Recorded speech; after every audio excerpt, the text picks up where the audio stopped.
I, 33 male, and my wife, 32 female, have been married 4 years. We'd already been through some issues and done a year of marriage counseling in 2017. However, things were picking up and we got a house in 2018 and also had our first child. Late last year, my friend Greg needed a place to stay or would be homeless, so we let him rent out our spare bedroom. He's been in and out of jobs, but always good about pitching in, doing some chores, buying us groceries, etc. In the last few months, I felt things getting more distant between me and my wife. That, along with work pressure, bills, house projects, our baby, and now quarantine, all exploded on Easter Sunday when she told me while sitting in bed that she wasn't in love with me anymore. I didn't make her happy. She didn't know if we'd work out. I was stunned, sick to my stomach. I think we both cried all night. The next few days she refused to barely look at me, much less hug me or anything. Usually our fights or issues would resolve in a day or two, but this just wasn't getting any better. I decided to ask Greg to move out, as each day we'd had arguments and it was hell with us all 3 quarantined together. Me trying to work from home in the middle of it. Then on Thursday of that week, after seeing her therapist, she tells me on the phone that she's suicidal and checks into a mental hospital. I take care of our kiddo, bills, managed to clean the house up after our roommate moved out, basically juggled it all until she was released to come back home. When she gets back, I notice nothing is better around me. Snippy, dismissive, unloving. But I'll hear her talking to several guy friends on the phone where she sounds flirty and funny. She made a guy friend while in the mental hospital, and one conversation I overheard involved them joking about handjobs. I asked her about this and she said he was just her support partner. I told her that I wished I was her support and she didn't say anything. She was going to hang out with this man on a walk but decided not to when I said that it seemed weird, which I was thankful for. Still, her odd behavior continued. She then seemed to talk to our old roommate Greg daily, and she'd duck out to the bathroom with the fan on to do so one time even. Also, she wrote in her diary constantly. So, I peeked at it while she was gone one day. And the newest entry was a 2-page diatribe about her undying love for Greg, about how much she wanted him, blah blah. I texted a mutual friend of Greg and mine's about it because I was so shocked. He suggested I confront Greg. So I texted Greg, "Did you ever do anything inappropriate with my wife?" He actually had the balls to call me and said that I had been working too much, I was out of shape, a bad husband, and that yes, they kissed but didn't have sex. Later that night I confronted my wife and asked her if it was true. She said it was and we both just kinda sat there. I told her I had a hunch something was up, but didn't admit to reading her diary. Then a few days later, she asks if I'd read it. I shook my head no but didn't say anything. She then says she knows I did because she went through my phone and saw my texts with my friend. We both flipped out on each other and she left to go to her friend's house. That was a week ago, and now we're back in marriage counseling. Every day is ice cold. I'm willing to reconcile but feel like a chump since she seems quite happy just doing her own thing now. What do I do? I, 39 male, found my wife's 36 female hot love letters from previous relationship, and I can't deal. Looking for some neutral advice on my admittedly not exactly emergency situation. But it's affecting my life a lot more than I thought it would. Certainly a lot more than it should, and I won't be surprised to be called a whingy twat who should just man up a bit. Anyway, here goes. Happily married, regional UK, arriving at midlife. Lovely wife. Absolutely love her, together over 10 years. Married too.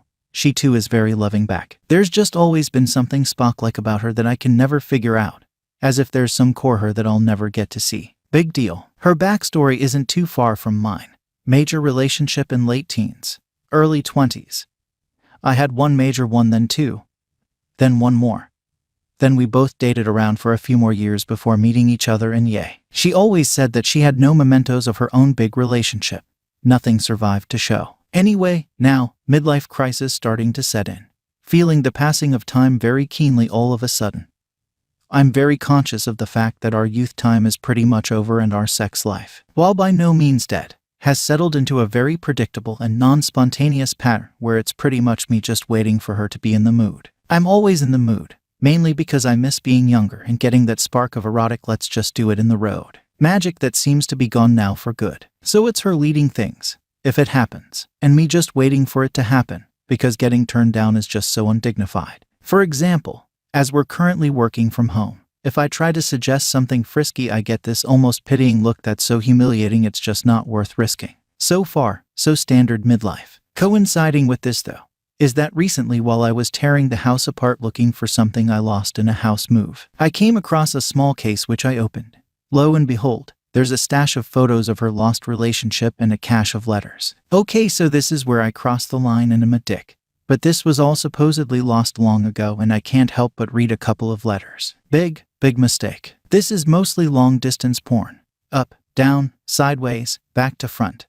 All pretty well written by the boyfriend, who is clearly detailing all their real-world experiences together in excruciating anatomical detail. I'm in the same rooms, behind the same bars on break, upstairs, downstairs, watching as the sex toys are used, goggling at the enthusiasm. I'm recognizing my wife all too painfully and closely, but I'm not recognizing what we have between us now. Something she won't do with me is described fully here in almost poetical style. That stings. Even the descriptions of how she looks at key moments are captured eloquently, and it's all I can think about now at those same key moments. And those letters are still there in the case, sitting a couple of feet from our own bed, and I can't say anything. Basically, I played with fire and got burned. When you meet someone, that person is a product of their life up to that moment, and so are you. That's who you fall for. I've had a life too, and I don't expect sympathy for poking my nose in, even if I didn't intentionally go looking. But all I can think about now is that comparison, and how this guy has now had the last laugh on me. So, am I stuck with my own problem to work out? Is there any upside at all to bringing it out into the open? I'll just come across as the classic insecure, nosy partner who couldn't just appreciate what he had and leave the flip alone. Edit, a bit more info. They broke up because he cheated repeatedly. Apparently. So not just a once-off. Why would you keep charged erotica from someone who did you dirty like that? Also, it was an odd one from the start. She was just 18, and he was 30 and had a failed marriage behind him when they met. I've always found that creepy AF. Update, thanks for all the input even from the alpha, beta and cell lunatics, but especially to the empathetic folks who made more of the power imbalance from the old relationship than I had been making. Things seem a bit clearer through that prism. To clarify though, for those concerned about abuse and trauma, she's a strong independent woman who's very happy in who she is. And I think she looks back on that time with a lot of good memories, but also with an older person's perspective on it now too, that there was a component of God I was taken advantage of at the same time, all right. And she wouldn't want it for her own daughter. Hidden letters versus not hidden. They definitely weren't consciously hidden away, just lying in a corner, the way you would do with personal stuff, but having shared a room with someone for years. So in summary, I might bring it up if the atmosphere is light enough sometime, but only in a clear the air kind of way.